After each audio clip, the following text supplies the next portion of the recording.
Hello, I am Mr. Murphy, and in this video we are going to be continuing power standard number 12, focusing on equations written in vertex form for a parabola.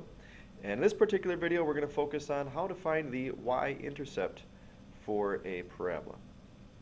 Like I said, this continues on from where we've left off, so if you haven't watched those previous videos, you're going to want to make sure that you do so before you watch this one. So again, we're looking at how to find the y-intercept of a parabola. And just like the previous video with looking at the x-intercepts, there's a little bit of background information we need to get in order to find out what that y-intercept is going to be. Well, the first step is for us to figure out, well, what is a y-intercept? Let's take a minute to look at this graph here to see what we can learn about y-intercepts. Well, the first thing is, remember that the x-intercept is where it crossed the x-axis, and there was situations that we looked at that had two x-intercepts. Well, parabolas will always have one y-intercept, and that means where it's going to cross the y-axis. And just like the x-intercept, those were coordinates where x was some number and y was 0. A y-intercept is going to be where x is 0 and y is some number.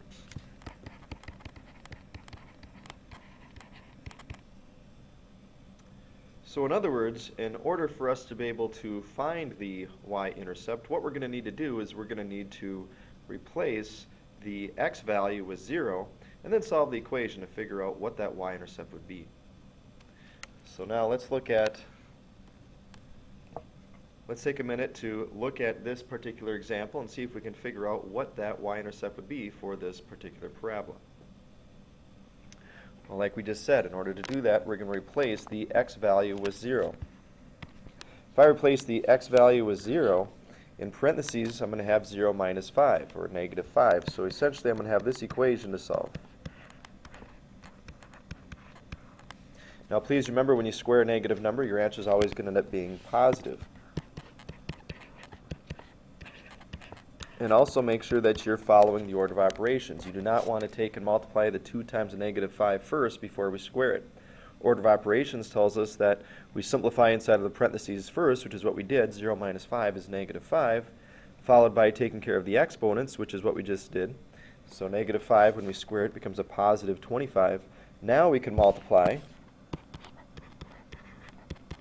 2 times 25 to get 50. And finally, to figure out what that y-intercept would be, I would subtract 8 from both sides to get my y-intercept of 42. And again, this is a coordinate, so the way that we're going to write this is a coordinate where x was 0, because remember we got this answer by putting 0 in for x, and our y-intercept would be at 42, so the coordinate 0, 42. Let's take a minute and try another one. Let's figure out what the y-intercept would be for this one. I want you guys to do this one on your own, so why don't you pause the video, try it on your own, and hit play when you're ready to check your answer. Okay, let's see how you did. So you should have, again, replaced x with 0 here. Well, 0 plus 2 is 2, so our equation that we're going to solve is this. Y minus 3 equals 1/2 times 2 being squared. Following order of operations, I would take and square the 2 next, so I would have y minus 3 equals 1/2 of 4. Now I can multiply, because I know that half of 4 is going to be 2. Add 3 to both sides, and I get my y-intercept of 5. So again, my coordinate for that y-intercept is going to be where x is 0 and where y is 5. Well, that's our video on how to find the y-intercept of a parabola.